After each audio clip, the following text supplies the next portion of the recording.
is the Orange Zone, sponsored by Apex Entertainment. What's up, everyone? Welcome into another edition of the Orange Zone podcast. That's James Mungro. I'm Samantha Croston, and we are joining you after one of the worst losses in program history. Absolute, utter domination by Notre Dame. The final score was 70-7. How are you feeling, Mungro? How am I personally feeling? How are you personally feeling? Terrible. It's terrible. It's something that is disgusting that I'm glad it's over with, and we can move on from that. It's disgusting beyond belief. We're going to get into it and a couple of things that stuck out to me in a moment. But I'll tell you one thing. Syracuse football needs to take a page out of the Syracuse men's basketball book. After last night, we just have to say, to talk about it for a second, Syracuse went toe for toe with Houston, number 3 Houston. The final score, 78-74 in overtime. Yes. I mean, there were comebacks, there were 11-0 runs. I understand the fact that basketball is a different sport than football, but you got to admit, just as like a ball knower and a sports watcher, Yeah, exactly. you felt like there was hustle there. You know something? That game last night was unbelievable. To see Syracuse perform the way they did against Houston, and they're building, and to play against the third team best Third best team in the country. Yeah, third best team in the country. They were. I know. At first, I thought it was second, but I guess third. I guess, but I was either seeing way, different things. The way they performed and went out there as a team and did not, read all the papers and all that type of stuff. I personally thought they were going to get blown out. I honestly did. To see them to respond the way they did was unbelievable, and they played with passion, heart, hustle on. I mean, the guys were really on it. And I tell you something, it made the Syracuse football loss a little bit easier to swallow of seeing Syracuse basketball play the way they played. See, I thought in some way you were going to say it made it tougher to swallow, and I can't figure out for myself. Is Fran Brown watching that thinking, hey, I'm going to show this to my players because this is an example of the Syracuse standard? Well, they need to watch it, damn it. They need to watch from start to finish. The football team needs to watch the basketball team. And I guess the basketball team is playing again today at 3:30. The team needs to be in the team room and as a team and watch the basketball team play because they had courage. They played with high level energy, didn't give up at all, and they were facing a big battle. Houston is a very good team. They're always they're always in March Madness every year. Syracuse is very familiar with the Houston, playing them all. Every other year they're playing Houston. But to see those guys play out there yesterday was some hope for Syracuse sports. It gave fans some hope. It really did, honestly. Especially going into the colder months. I have legitimately heard and interviewed people who say that when the basketball team is doing well, it makes the winter months feel a little bit shorter. It sure does. Especially after the fall we just had. You wanted something to feel excited about. And Yes. I will say, it was a really, really nice feeling with this men's basketball team to feel like there are some games that they aren't supposed to win that they might win. And frankly, that's not a feeling with football that you have felt since the Clemson game. So yesterday, for example, when the basketball team, they're playing against Houston, the third best team in the country. They should get blown out. They should get blown out. Yes. I mean, that's what Houston was going to go, or was supposed to do. They didn't do that, okay? Syracuse, head-to-head, fought them the whole single time. The energy, the people on the, the energy on the sidelines. Carmelo Anthony. The energy was there. It was a really positive game, and it made, I guess, Syracuse fans, just in general with all sports, made them a little bit happier. Like you said, going into the winter months now, it's going to get colder here, and all we have is sports here, and that's something, the football team, the lacrosse team, and the basketball team needs to know that, like, this town, this area, upstate New York, is all about Syracuse. And when they're not doing good, it reflects on everything. It's a broader discussion that certainly could be had, and I think we probably should in the offseason about what sports actually means to the Syracuse community. Because you're right, it's a smaller community, and I think that people care about it more here, potentially, than in some other places. Like you said, sports is something where even our news anchors were saying the other day, we had him on the podcast for a bye week, and he said that he feels like there are more people that know the names of the Syracuse head coaches than they would of like the Syracuse mayor. And I think it's really true, No, that's how I would important agree. this stuff is. Yes. So I agree with you. You mentioned one player that stuck out to you from basketball. Dude, Kyle. You know, Dude, William Kyle III. He, you know, and he's a freshman. I actually believe he has a couple years under him, but still, he's Either way, he's a he big brought that dude. energy, big dude. He was slamming all the time, man. He wasn't taking nothing from nobody. I mean, he was out there and they were balling. Like they played together as a team and they kept getting better. And they could have, you know, easily rolled over when they were down by a lot of points. Then they won an 11-0 run at the very end of the game. And they had the opportunity to win it at regulation. Unfortunate to go that way, but you know they were there. They were there. You saw the fight. Unlike the football squad against Notre Dame, there was zero fight. Zero fight. All right, let's get talk into about it. Syracuse basketball, make your damn free throws. Let's Thank you do so it. much Let's for coming do to it. my TED Talk. Beyond that, let's talk about Syracuse football. This was absurd. This was one of the worst losses in program history. I believe the fourth worst in program history. Fourth worst ever as far as the score is concerned. It was really something special. I believe that this kind of score hadn't happened since like 1891. I'll find the exact stat on that, but it was something disgusting. Essentially, the point being, something like this hadn't really happened in around 100 years. That's really remarkable. It's honestly, as an athlete, as an alumnus, it's so damn embarrassing that happened. And, you know, today I was going to wear my own shirt. I'm wearing it because the basketball team is doing something positive, and I'm supporting the basketball team. I'm just going to be honest, okay? I'm dying. You have I was going to say, you have your gear back on. It's yes, not I for do. football. I mean, it's a lost cause. It really is, unfortunately, to say that. But I'm a realistic. I'm a realist when it comes to things. They went out there, and Notre Dame went out there and did exactly what they were supposed to do to a team like Syracuse. That's 3 and whatever, okay? They went out there and they whipped us. And I honestly thought Syracuse would have somewhat of a fight. I knew the offense would be terrible, okay? I knew that going into it. But the defense, for goodness sake, they couldn't tackle. I mean, that dude ran up and down the field. Yes, the guy is good, but I mean, somebody on that defense, or somebody on special teams, somebody on offense needs to step up. Step up their gameplay. Take control. And there was zero control, a lot of confusion. People just looking at each other. I mean, I'm not going to say anything bad about Notre Dame because they went out there and they did exactly what they were supposed to do. And the score could have been worse, okay? But Syracuse really has to look themselves in the mirror and figure out where they're going to go from there. Because with that type of loss, you're going to get me heated now. I'm heated. I'm heated. With that type of loss, okay, the program is trying to build. When you lose like that, I don't know if you noticed, but in the papers, there's recruits that are decommitting now. There's going to be people transferring too as well.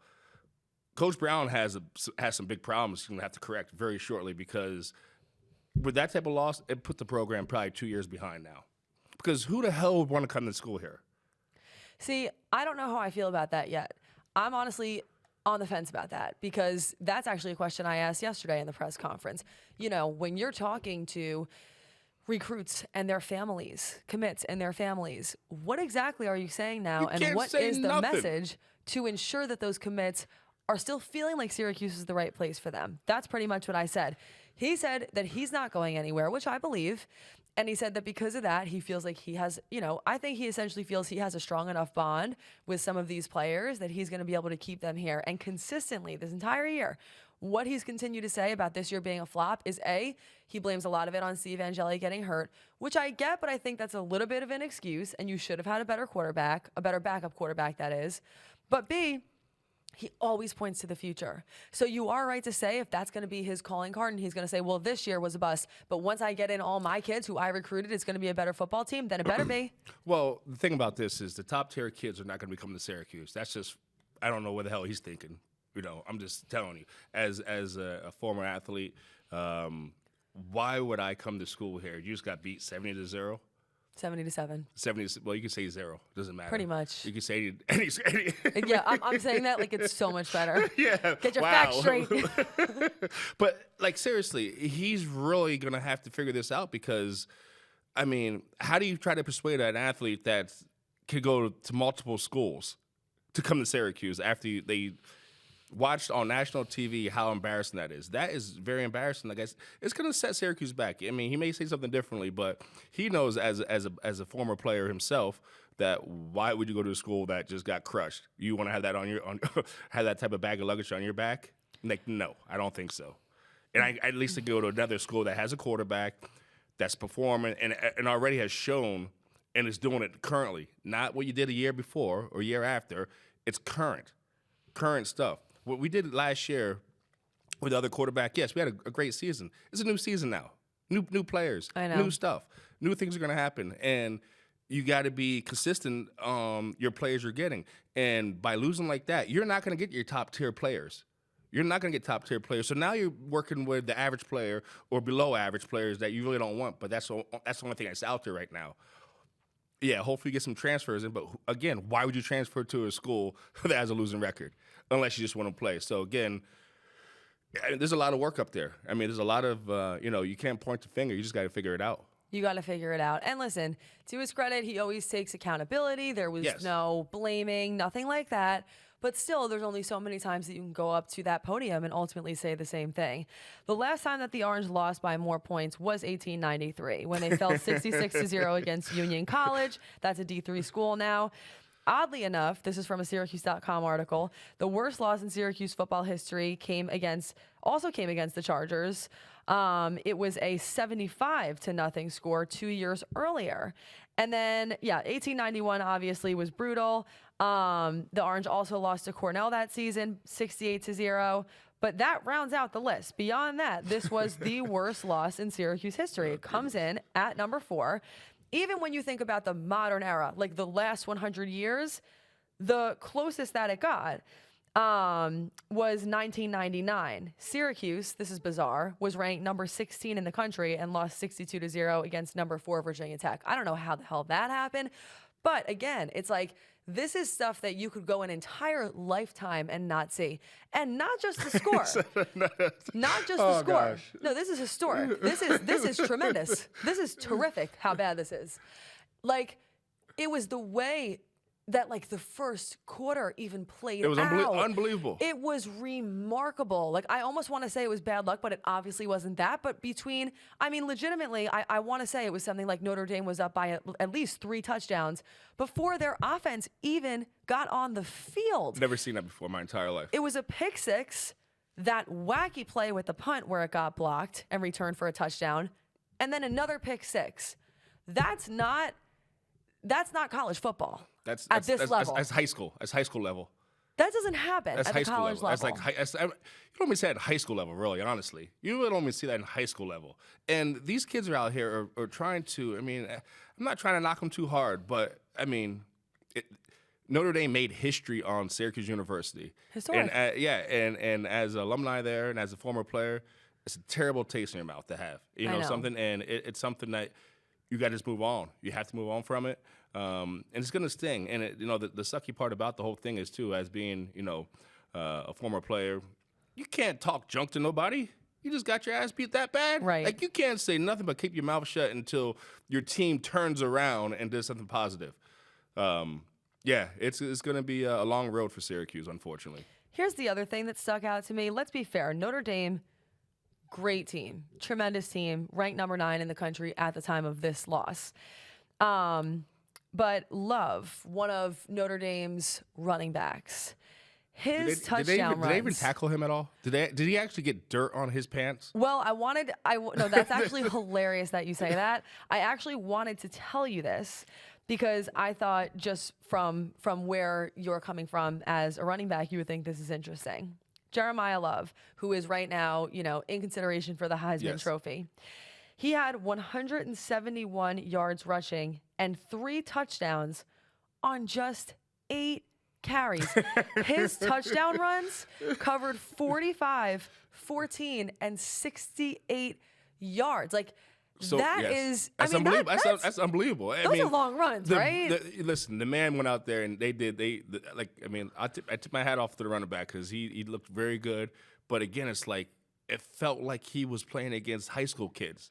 Like, I'm just going to say it how it is. You can't see nothing different until things changes. The dude went out there and he ran his ass off. He looked good. Syracuse, I don't know what they were even doing. Like, I mean, they were just getting blown off the ball. I mean, I don't. Did his fans get dirty? That's mean, so funny. I mean, that's so embarrassing. It's like I don't understand how nobody on that defense got, had like a little team huddle on the side and said, "Listen, we're gonna get beat, but we're not gonna give up, okay? And we're gonna continue to fight like it's a war out there." Those boys rolled over and had their bellies petted. Yes. I mean, they literally rolled over, and Notre Dame just pet their bellies. I mean, that's how it was. It's like I don't know if they were scared. I mean, but they had zero heart. Zero heart. I mean, I'm just telling you, zero heart. I mean, shit. Fight somebody. Hit somebody. Do something. Like, I mean, do something. I mean, because it was just really. I mean, we're beating a dead horse right now, but seriously, it was just one of the most embarrassing losses in Syracuse history. I think it's really interesting. And it's we all suffer, not just the team, but everybody who's associated with Syracuse. And that's all upstate New York, all upstate New York. I totally hear that. And beyond, right? Like, there are Syracuse fans all across the country. But I think it is really interesting that you bring up the defense because, like, listen, those first 21 points, like, that's what wash. I'm not counting that, obviously, against the defense. Anything that was, the offense's fault. Yeah, they should have been rested, too. Fault. Well, right.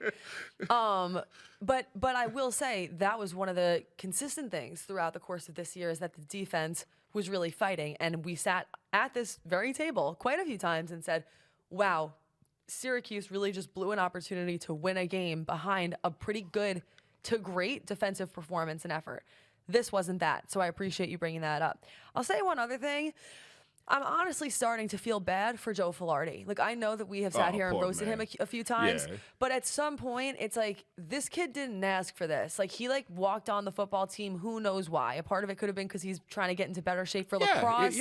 Like, lacrosse is bane sport. That's what he got recruited for. Learning to see if he really wants to do this or not. Sure. Get opportunity to see if, he walked on. His ass going to walk off. You know what I mean? Like, who would want to be in that situation? And I understand. A part of me feels like, right? Okay, well, start him. Clearly something went on with Ricky Collins Collins is not hurt. They're just so done with that guy. And I get that. But if you were going to use Filardi there, then why not just use him the whole game? Something that, it doesn't matter at this point. I understand the season's over, it's a wash. But I'm so confused by the fact that they put in Luke Carney into that game, knowing, that's the other freshman, knowing that they were going to redshirt him. I believe they knew that and had that plan and idea all along. If that was true, and that is Luke Carney's fourth game, now you can't play him in Boston College, so you need to use Joe Filardi for the entire game again? Yeah.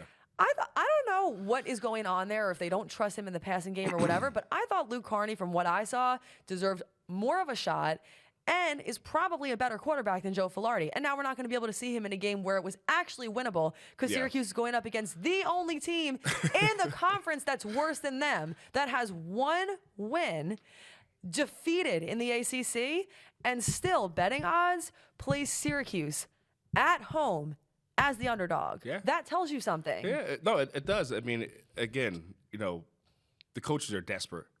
Offensive coordinator, defensive coordinator, head coach, players, they're very desperate. I mean, any way you could possibly. I mean, in the play calling wasn't that the greatest either. I mean, it just, for me, it wasn't.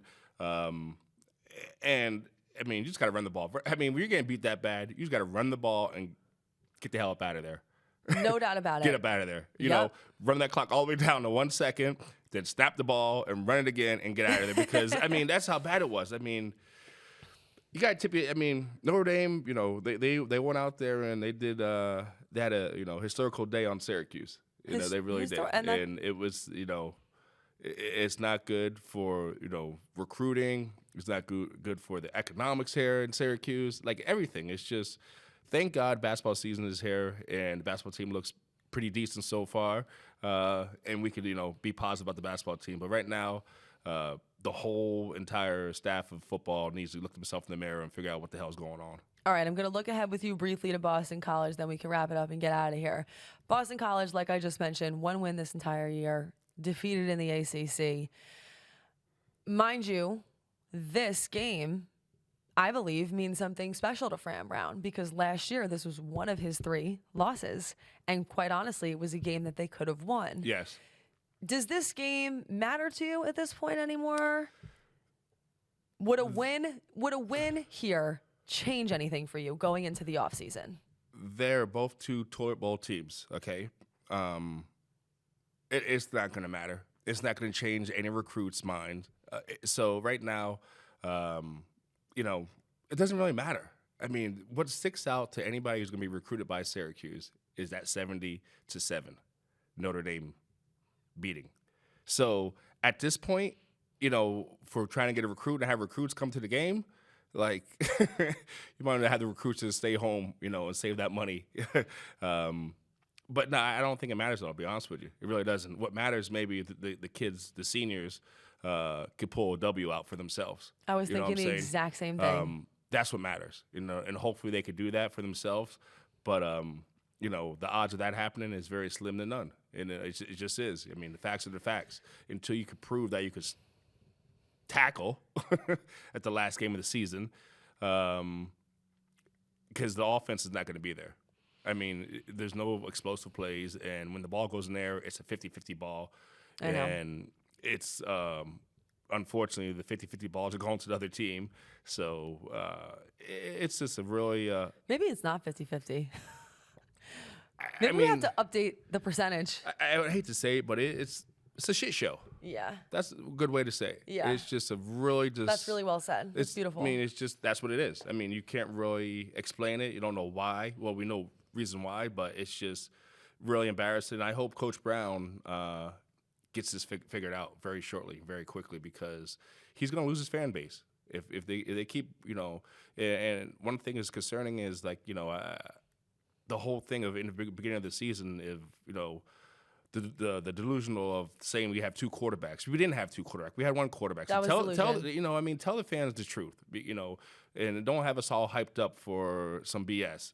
And because there was no two quarterbacks. There's one quarterback we had, and I could have sworn before the season even started, they named Collins the starting quarterback. Sure, they did. Just before 1 week before opening season, then they switched to I don't think it was 1 week before, but they definitely named him the starter in the spring. It was 2 weeks before because I went to the last scrimmage they had. Oh, you were there. at some practices. Yes, and I was at a practice, and that's when the deciding factor was. And there was never no quarterback name before that previously until afterwards. I was gonna say, after the last scrimmage they had.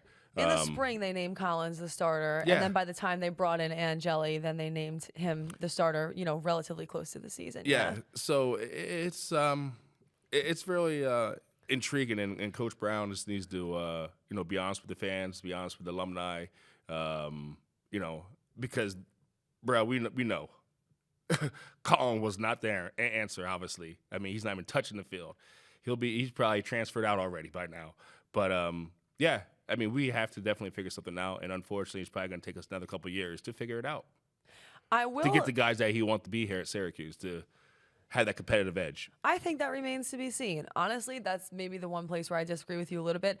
I don't necessarily think he's at the point yet where he is at risk of losing the fan base. And it's funny because Syracuse fans are relatively impatient, and if this was, let's say, the basketball team or another sports team and it wasn't Fran Brown, I think it would be a different story. But his personality and his character carries a lot of weight for people. And he did such a good job kind of entrenching himself in the Syracuse community to start that I do still think that the fans have his back. And personally, I still believe in his mission and what he says he's going to accomplish. Yes. But a big step was taken back this year, and there's really no way to deny that. I think he probably learned a lot of interesting and important lessons this year, but chief among them has to be, if you are going to say that you have two quarterbacks that can compete, when push comes to shove and you need QB2, you have to mean that.